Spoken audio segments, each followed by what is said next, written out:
अल्हम्दुलिल्लाह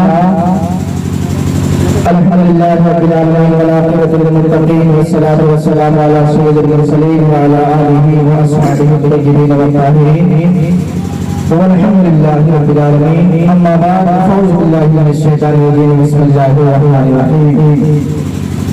हुन्ना लिबासुल लकुम व अंतुम लिबासुल लहुन्ना।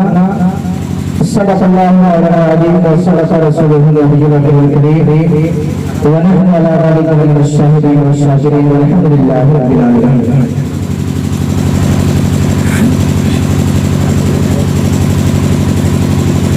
मांगे शजर रब्बे हबली की दुआएं मुस्तफा।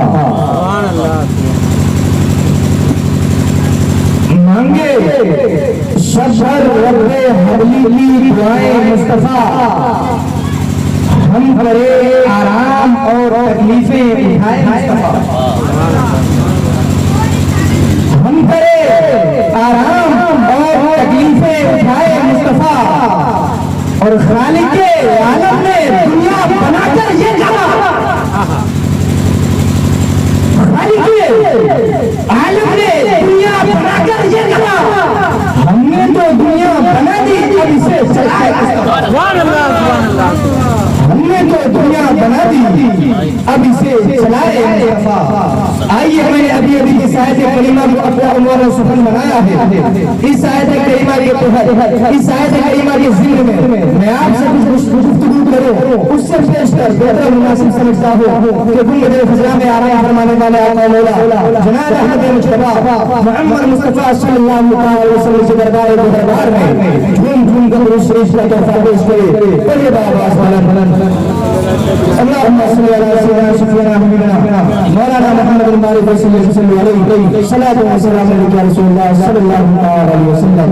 अभी अभी आपने बिरादरी वकार हाफिज फैज़ रज़ा साहब से हुन्ना लिबासुल लकुम व अंतुम लिबासुल लहुन्ना की आयत मुबारका के तहत आपने कुछ पुस्तकों समाअत की। उसी आयत को मैंने अपना उन्वान और सुफल बनाया है और उसी में कुछ रोशनी डाली आया, फिर मैं आपसे रुखसत हो जाऊंगा। अल्लाह तबारक व तआला कुरान मुक़द्दस में इरशाद फरमाता है, हुन्ना लिबासुल लकुम व अंतुम लिबासुल लहुन्ना।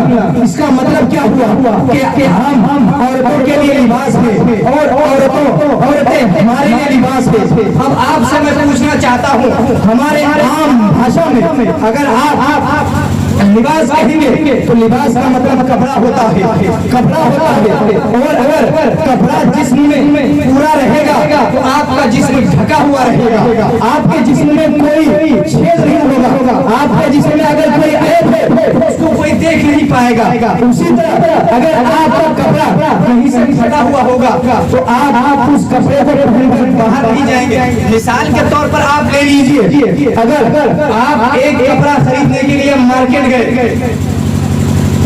कपड़ा खरीदने के लिए मार्केट गए, बहुत आसाइश के साथ टेम्पो में सवार हुए और बहुत तकलीफ बर्दाश्त करने के बाद मार्केट में गए और मार्केट में 1 2 3 4 5 10 दुकानें छानबीन करने के बाद आपको एक कपड़ा पसंद आया। जब आपको एक कपड़ा पसंद आया वो कपड़ा आप लिए मार्केट से और कपड़ा लेकर आप घर आ गए। जैसे ही आप घर आए, घर में आपने लोगों से कहा कि देखो मैंने मार्केट से ये कपड़ा खरीद कर लाया है।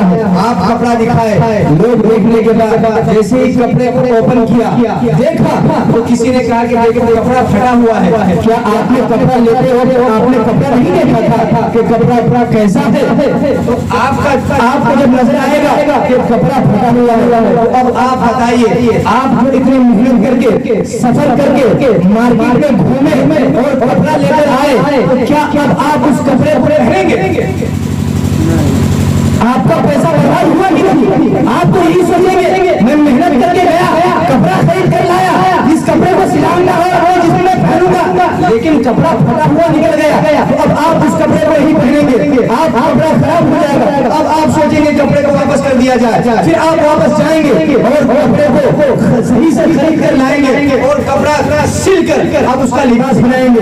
मतलब क्या हुआ?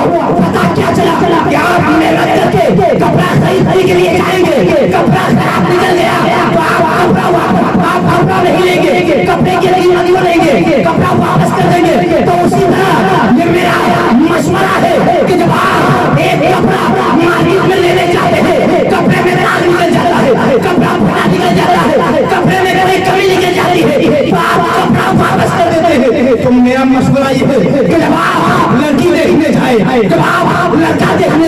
तो उसी तरह क्या देखेंगे, कपड़ा फटा हुआ है तो आप कपड़ा वापस कर देंगे, कपड़े में कुछ नहीं है तो आप कपड़ा वापस कर देंगे, कपड़े में कोई दाग है तो आप कपड़ा वापस कर देंगे, कपड़ा लेंगे नहीं। अब आप लड़की देखने जाएंगे या लड़का देखने जाएंगे, क्या आप लड़का लड़की वापस करेंगे? कैसे वापस करेंगे? कपड़े की तरह वापस करेंगे? नहीं, आप कपड़े को दाग देख के वापस करेंगे, आप कपड़े को फटा देख के वापस करेंगे। लेकिन जब आप लड़की देखने जाए, जब आप लड़का देखने जाए तो आप जिस तरह कपड़ा मेहनत करके खरीदने के लिए गए तो कपड़ा खराब निकला तो आप कपड़े को वापस कर दिए, तो उसी तरह आप जब लड़की देखने जाए तो आप उसको देखिए कि ये लड़की नमाज पढ़ना चाहती है कि नहीं चाहती है। आप ये देखिए इस लड़की को कुरान पढ़ना आता है कि नहीं आता है। आप ये देखिए इस लड़की को नमाज का तरीका आता है कि नहीं आता है। आप ये देखिए इस लड़की को दो आदत करना आता है कि नहीं आता है। आप ये देखिए इस लड़की के सर पे दुपट्टा है कि नहीं है। आप ये देखिए इस लड़की को हया का मतलब पता है कि नहीं पता है। जिस तरह कपड़ा फटा निकले तो कपड़े को वापस करके आते हैं, अगर उसी तरह उस लड़की के सीने में उसके रसूल का चलान नहीं चल रहा है तो आप उस लड़की को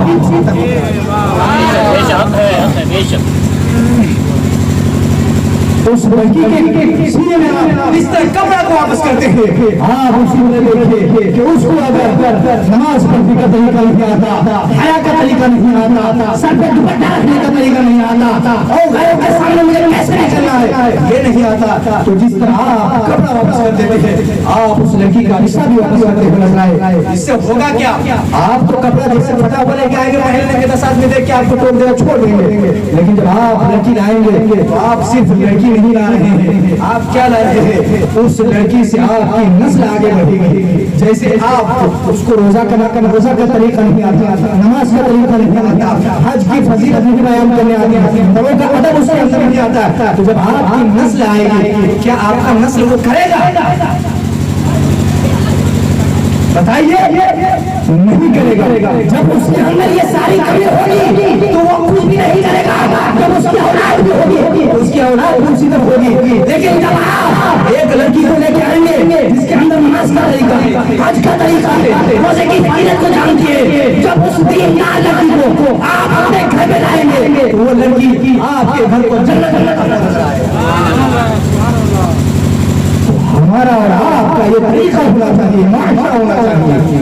क्या आज हमने से तो कई हमारे और खास करके हमारे गांव समाज में ये चीज देखा जाता है, रिश्तेदारी देखने जाता है तो दौलत वगैरह तो देख लेती है, उसमें जमाल देख लेता है, लड़का क्या करता है, तरक्की याफ्ता है कि नहीं देख लेता है। लेकिन ये सारी चीजें देखना भूल जाता है कि उसके अंदर दीन का इल्म है कि नहीं है, उसके अंदर हुजूर की मोहब्बत है कि नहीं है, वो खुदा से मोहब्बत करती है कि नहीं करती है, ये सारी चीजें भूल जाता है। और हमारा एक तबका तो यहाँ तक पहुंच गया है कि आज जब रिश्ता करने के लिए जाता है तो वो ये नहीं देखता है कि रिश्ता में किसके साथ कर रहा है।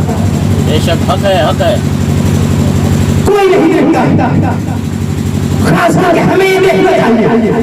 अगर किसी को कहेंगे कि आप रिश्ता कहाँ किया तो फलाना आदमी देवबंद के रिश्ता किया, आप कहेंगे भाई आप तो सुनिए देवबंद किया, अरे रिश्ता करने से क्या, उसके घर से तो बेटी भी आ रही है। आदमी जवाब देकर निकल जा रहे हैं। हजरत उमर फरमाते हैं, हजरत उमर के सामने से चैन करते ताकि क्यों? क्योंकि अगर आप उस रास्ते से जाएंगे और उधर से वो आ रहा है तो आपको सलाम करना पड़ जाए, तो बेहतर ये है कि आप अपना रास्ता चेंज करिए। सलाम करना कोई खराब तरीका, लेकिन हदीस शरीफ में यह भी मना किया गया है कि एक दीन के मदाखिले को आप सलाम नहीं कर सकते हैं तो आप अपनी पूरी जब अपनी पूरी कमाई अपनी बेटी को आप छोटे से बड़ा किए तो आप अपनी बेटी को एक मदाखिले के हाथ में कैसे दे सकते हैं? ये आज हमारे दरमियान नहीं देखा जा रहा है।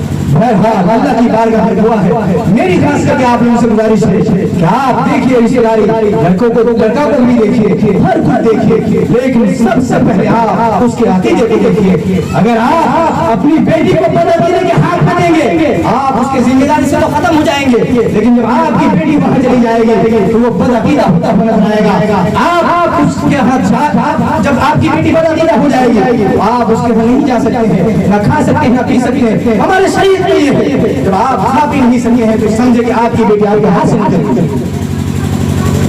आपने बचपन से उसको बड़ा किया, ईमान वाला ईमान वाली बनाई। लेकिन जब आप पैसे की लालच में और दौलत की लालच में आकर एक बदअकीदी के साथ निकाह कर दिया, तो क्या बताइए आपकी बेटी बदअकीदा हो गई कि नहीं होगी? उसकी परिस्थिति कयामत में आपसे होगी कि नहीं होगी? सबसे पहले आपसे सवाल होगा क्या आप जानते हुए अपनी बेटी को बदअकीदी के हाथ में कैसे दिया? आप अपना ईमान सलामत रखिए और अपनी बेटी के ईमान की सलामत। बहुत सारी बातें बताने के लिए है और आज हमारे मुआशरे में जो ऐसे खुराफात हो रहे हैं, मैं आपको क्या बताऊं। अगर आप लोगों से अभी पूछ लिया जाए कि निकाह में कितने वाजिब है, निकाह में कितने सुन्नत है और निकाह में कितने फर्ज है, आप कोई नहीं बता पाएगा। नौजवान नहीं बता पाएगा और क्या भी नहीं बता पाएंगे। लेकिन आप मुझसे पूछिए कि शादी में कौन सा गीत गाना, कौन सा मटका लेकर कहाँ जाना, ये चीज करना है कि नहीं करना, आपसे नहीं पूछेगी, वो करती हुई नजर आएगी। उसी तरह लड़के वाले मौलाना साहब, इमाम साहब और गांव के जितने हुफ़ाज़ आते हैं, आलिम आते हैं, यही समझाते हैं तो शादी में क्या करना चाहिए क्या नहीं करना चाहिए। उनकी बात की कोई अहमियत नहीं। इमाम साहब तकरीर करके चले गए, समझा के चले गए, उनका काम था समझा के चले गए। अब जो करना है हम करेंगे। डीजे कर रहे हैं, बाजा कर रहे हैं और लड़के मिलाद करने के बाद इतनी अच्छी महफिल होती है, मिलाद किया जाता है, खाना खिलाया जाता है, उसके बाद आदमी चैन और सुकून की नींद देता है। लेकिन हमारा यहाँ हाल क्या, मिलाद कर लेता, देखा सेक्स हो गया और डीजे चालू कर दिया, नशा पी के आता है, शराब पी के आता है, नाचना चालू कर देता है। नाच रहा है, माँ बहन आपने देखा, तो बताइए आप क्या बता रहे हैं समाज को? आप अपने आप को सुधारिए। जब आप अपने आप को भी सुधारेंगे, जब आपकी नस्ल आएगी, जिस तरह आप करेंगे आपकी नस्ल भी ऐसा करता नजर आएगा। बहरहाल अल्लाह की बारगाह में दुआ है कि अल्लाह तबारक व तआला हम सबको इन तमाम छोटी मोटी बातों पर अमल करने की तौफीक अता फरमाए और खास करके हम सबको अपना ईमान और अकीदा बचाने की तौफीक अता फरमाए। आइए जिस तरह 12 रबीउल अव्वल सुबह में हमारे नबी तशरीफ लाए थे, तमाम परिंदे खड़े होकर सलात व सलाम पढ़ रहे थे, हम भी गुलामी का सबूत देते हुए खड़े होकर